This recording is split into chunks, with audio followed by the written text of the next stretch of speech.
سلام.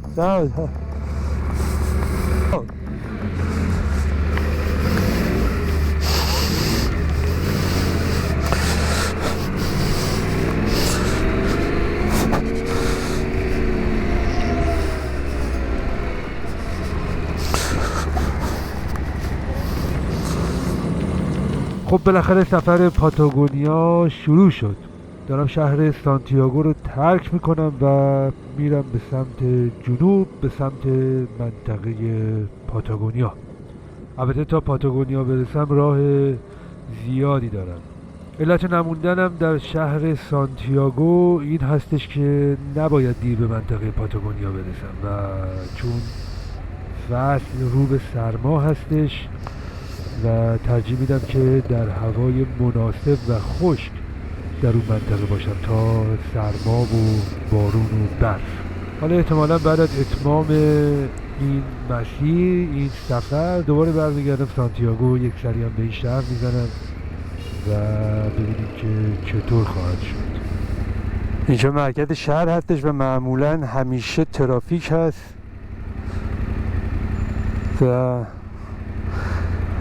خیلی هم درست رانندگی نمی کنن اینا. اینجا هم میبینی که همینجوری دوبله پارک کردن،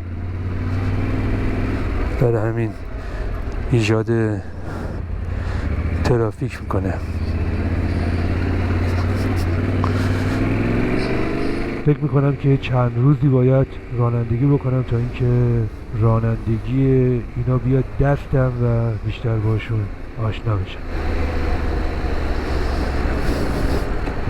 امروز ابتدا میدم کمی به سمت غرب و بعد هم از سمت غرب میام به سمت پایین. انتظار میره که امروز و فردا بیشتر در اتوبان باشم و جاده هایی که کمی شلوغ هستن تا اینکه بتونم حسابی از شهر سانتیاگو دور بشم و برم به سمت پایین و فکر میکنم که شاید حدود 2 روز دیگه حدوداً، البته معلوم نیست، کم کم وارد طبیعت بشم. شیلی طولانی ترین و باریک ترین کشور دنیاست. خط ساحلی این کشور از شمال تا جنوب که در غرب این کشور در امتداد اقیانوس آرام قرار گرفته 6435 کیلومتر است و عریض‌ترین قسمت این کشور تنها 350 کیلومتره. کشور شیلی حدود 20 میلیون نفر جمعیت داره که حدود 7 میلیون نفر اون در پایتخت این کشور یعنی سانتیاگو زندگی میکنن. خیلی از ما وقتی اسم شیلی میاد یاد کودتای ژنرال پینوشه در دهه 70 میلادی بر علیه دولت منتخب سالوادور آینده میافتیم و همچنین داستانهای زیادی هم در مورد این واقعه شنیدیم. گفتم آینده، بد نیست که به این موضوع اشاره بکنم که در اسپانیایی دبل ال یه خونده میشه و تنها کسانی که اسپانیایی زبون نیستن به اشتباه اسم آینده رو آلنده خطاب میکنن. امروز شیلی یکی از باثبات‌ترین کشورهای آمریکای لاتین هست. وضع اقتصادیش از دیگر کشورهای آمریکای لاتین بهتر هستش. رئیس جمهور شیلی شخصی است به نام گابریل بوریک، رئیس جمهور جوان و چپگرا متولد 1986، اهل پونتا آرناس در جنوب شیلی و منطقه پاتاگونیا. بد نیست بدونین که اصلیت این آقای گابریل بوریک به کرواسی برمیگرده. در هفته‌های آینده به شهر پونتارناس در جنوب شیلی و منطقه پاتاگونیا خواهم رفت و در مورد این که اصلا چرا ایشون اصلیتش به کرواسی برمیگرده بیشتر توضیح خواهم داد. راستش من رئیس جمهور شیلی رو خیلی دوستش دارم، به خاطر اینکه وقتی در سال 2022 در سازمان ملل صحبت می‌کرد تنها رئیس جمهوری بود که از مهسا امینی یاد کرد. گفتم که شیلی بلندترین و نازکترین کشور دنیاست و به همین دلیل آب و هوا و طبیعت بسیار متفاوتی داره. در شمال صحرای آتاکاما وجود داره که از اون به عنوان خشکترین مکان در کره زمین نام میبرند. در جنوب هم منطقه پاتاگونیاست، منطقه‌ای سرسبز و کوهستانی با یخچال‌های طبیعی بی‌نظیر.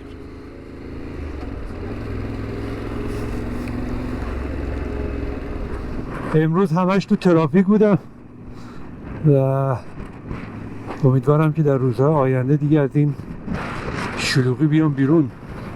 اینجا هم یک آتش سوزی بزرگی هست که از فاصله بسیار دور مشخص بودیم. سر این تپه ها کوه در حقیقت آتیش گرفته. حالا به چه دلیله نمیدونم، ولی شاید هم گرما باشه چون هوا بسیار گرم هستش. آره اون دور مشخصه.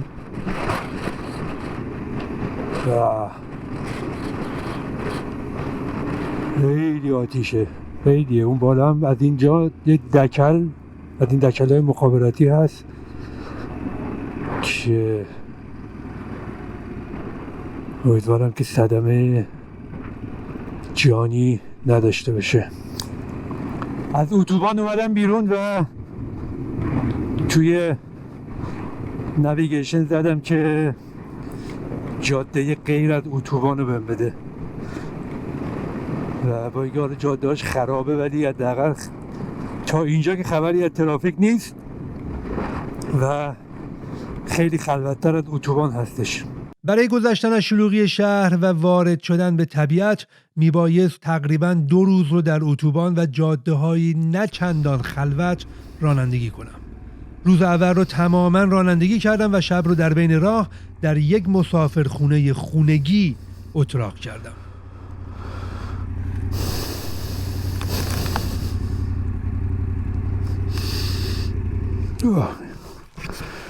اینجا یک زده یه هاستل اینجاست. ببینیم چه خبره.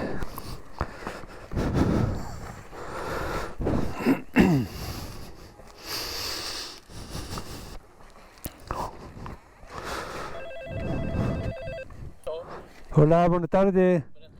¿Hay un sitio? ¿Cuántas personas? ¿Hay habitación una persona? Una. A ver, un momento, deme un momento. Hola, buenas tardes. ¿Cómo estás? ¿Te muestro? Sí, ¿hay habitación para una noche?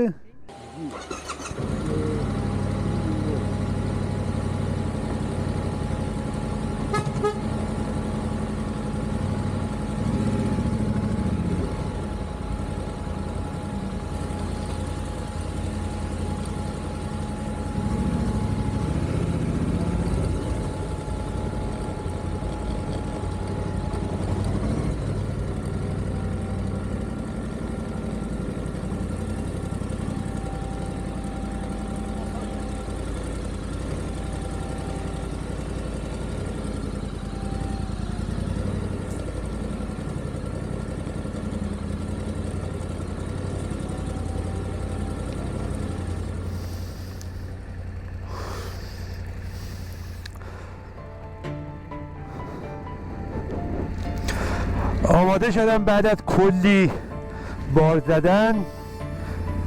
گفتم که باید عادت کنم به اسبابا و جابجا کردنشون.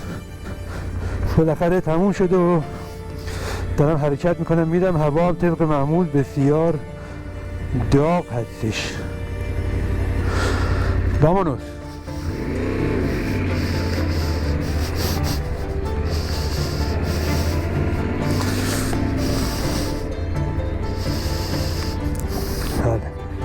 Por ahí, gracias. Muy bien. Chao, chao.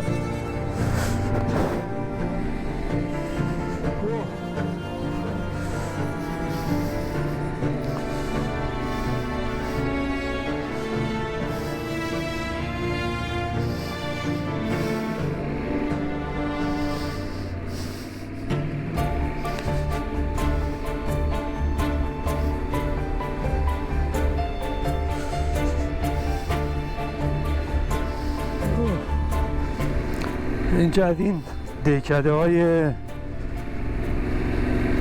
بزرگ شهرهای کوچیک، شهر که نیست، یه دهکده تقریبا متوسط اسمشو بذاریم و خیلی هم از سانتیاگو دور نیست و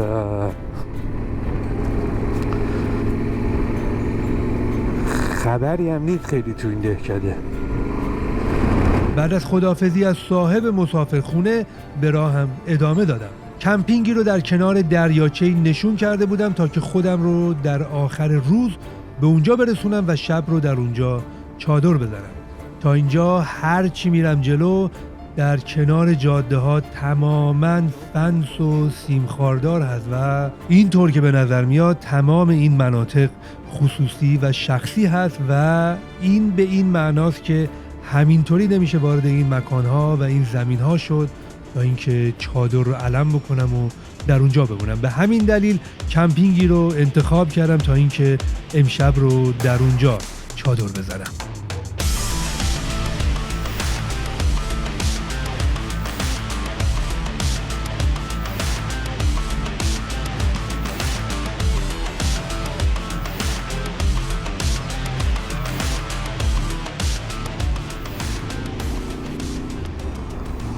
اینجا فکر کنم چیزی داشت برای خوردن، دور میزنم.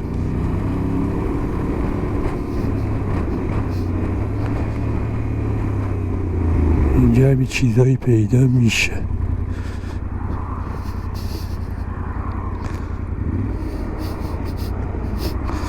قبلیه فکر کنم قیافش بهتر بود.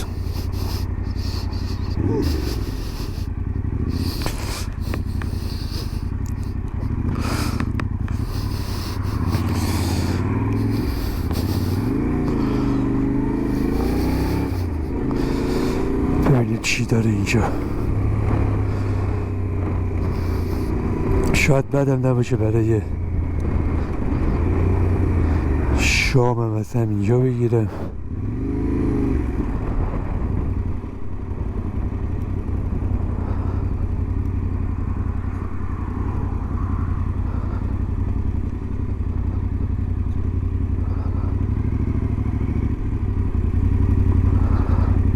یه بقالی رستوران هم هست، میذاریم اینجا تو سایه.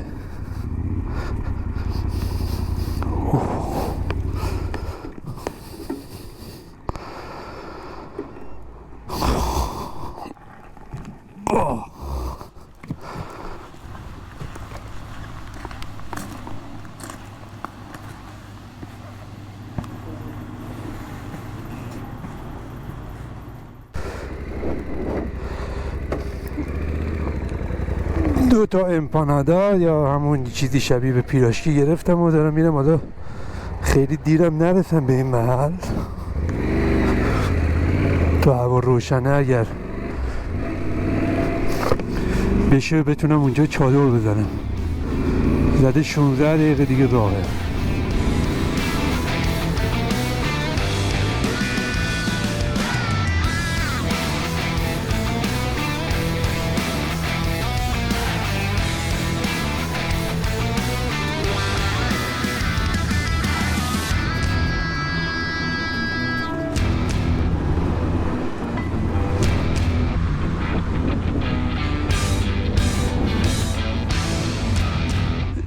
یه جا خوندم که این در باید اگه بسته بود میتونی بازش کنی بری.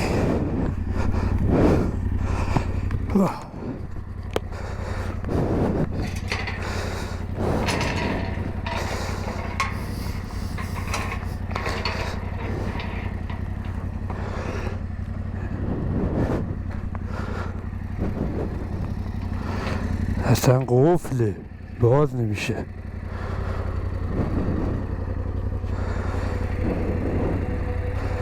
برم جای دیگه.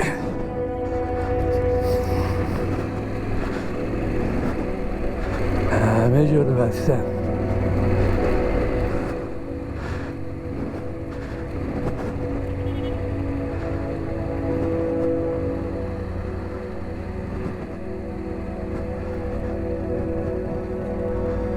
Hola, buenas tardes.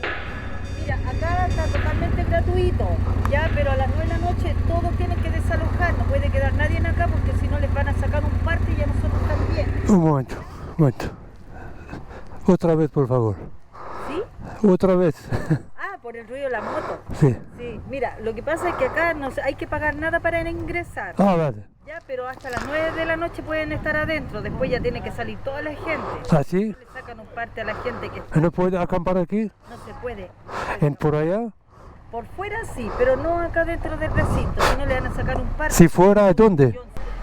Hay gente que se queda ahí en el bosque y después pueden entrar caminando, pero hasta las 9. A las 9 se cierra igual el recinto. Bueno, gracias.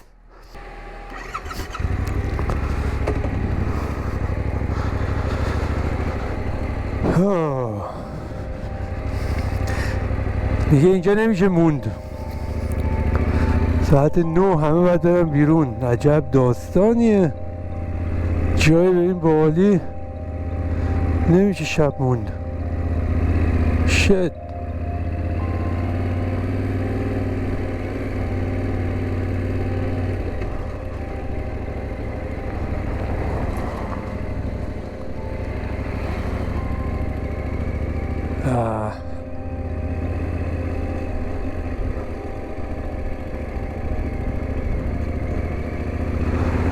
حالا فعلا که برم ببینم چه خبره. فعلا برم اینجا یه این دوتا امپاناده ها رو بخورم حال کنم. البته اینجا هم بود احتمالا. نه اینا میزای خود ملته.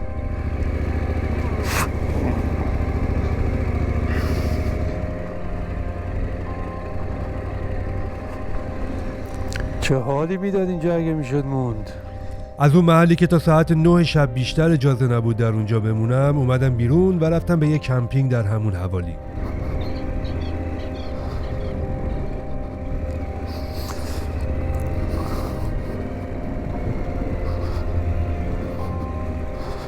این سگه چی میگه اینجا حالا این وسط؟ سگ خوشگلی هم هست.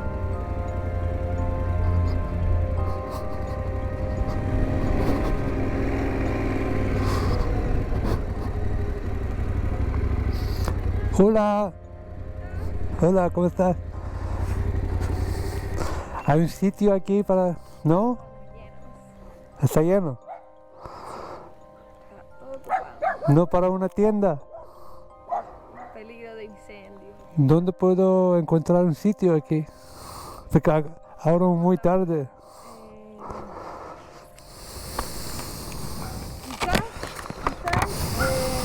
Ruta Pehuenche. La primera semana en Chile, no sé. Mira, estamos aquí Sí. y acá está en la... Fernando dice... bueno, es cabaña. Camping no hay acá. ¿No hay? Somos el único. Ah, vale. Sí. Pero no tenemos espacio. Gracias. Dale, chao.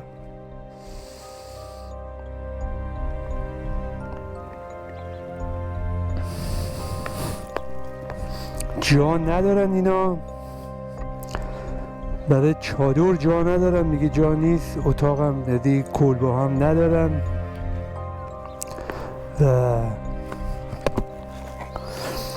یه جا دیگر آدرس داد که شاید اونجا باشه. کشور به این بزرگی یک جا برای چادر نیست اینجا و خیلی جالبه. هر جا میرم تمام این زمین ها رو دورشو حصار کشیدن. همینه دیگه بالاخره. بریم ببینیم چی گیرمون میاد.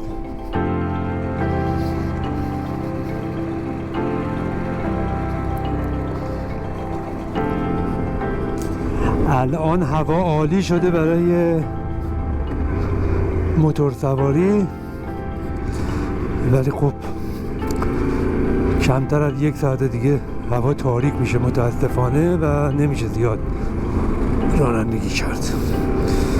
بریم ببینیم جایی پیدا میشه برای امشب.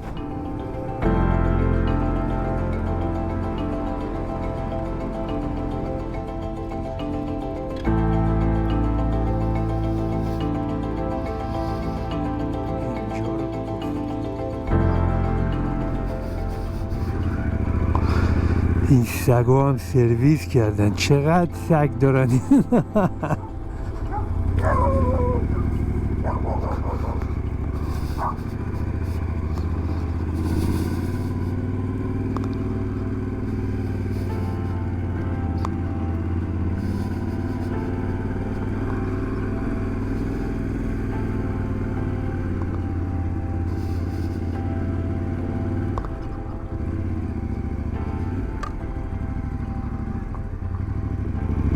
Hola, buenas tardes.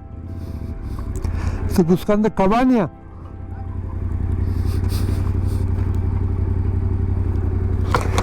Cabaña. Aquí. Aquí. Ah, bueno, gracias. Aquí izquierda. Sí. Esa puerta ahí. Vale, vale, gracias. ¿Sí? Ah, vale, vale, aquí.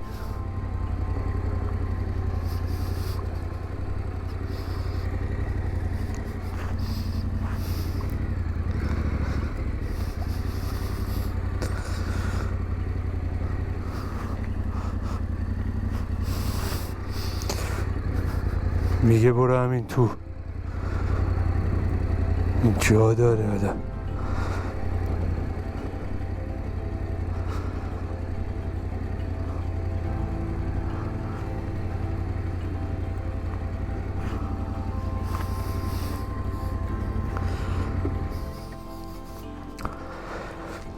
Hola, buenas tardes. Hola. ¿Hay cabaña? No tengo nada disponible, amigazo. ¿No? Nada disponible. No hay. No, nada. ¿Hay un lugar aquí? A ver, ¿dónde le puedo recomendar? Frente a la Copec. Frente a la Copec, claro, está ahí al ladito hay unas cabañas donde hay una ferretería. Ahí puede preguntar. Ellos tienen como cabañitas un poquito más chicas. Sí. Si no, Si no, ahí ya no sabría cómo más de otra manera ayudar. dale. Bueno, gracias. Ya. Dale. Saludos. Ya.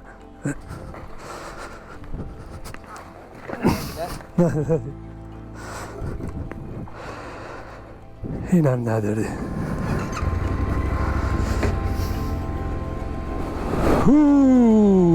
همه جا پره در تعطیلات شیلی.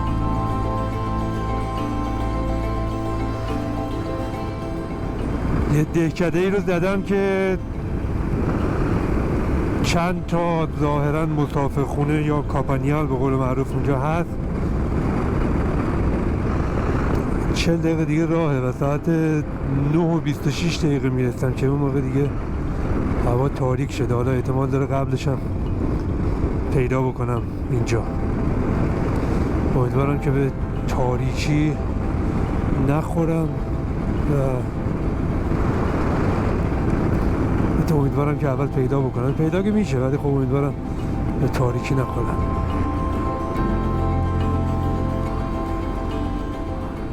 دیروز وقتی از سانتیاگو راه افتادم، هرچند که میبایست از اتوبان و جاده های نه چندان خلوت رانندگی میکردم، ولی هر از گاهی هم سعی کردم که به جاده های فرعی برم. رفتم به جاده های فرعی و همچنین رفتم به سمت دریاچه برای چادر زدن که در نهایت این اتفاق نیفتاد، باعث شد که حدود 500 کیلومتر رانندگی بکنم، ولی عملاً نزدیک به 300 کیلومتر از سانتیاگو دور شدم. هوا تاریک شده بود که به شهر کوچیک تالکا رسیدم. اینقدر اومدم تا اینکه رسیدم به یک شهر و شهر سوتوکور و دارم میرم ببینم کجا رو میشه پیدا کرد. یه جا رو زدم توی گوگل مپ، یک هتلی هست. از کمپ زدن در کنار دریاچه رسیدیم به یک هتل در یه شهر سوتوکور.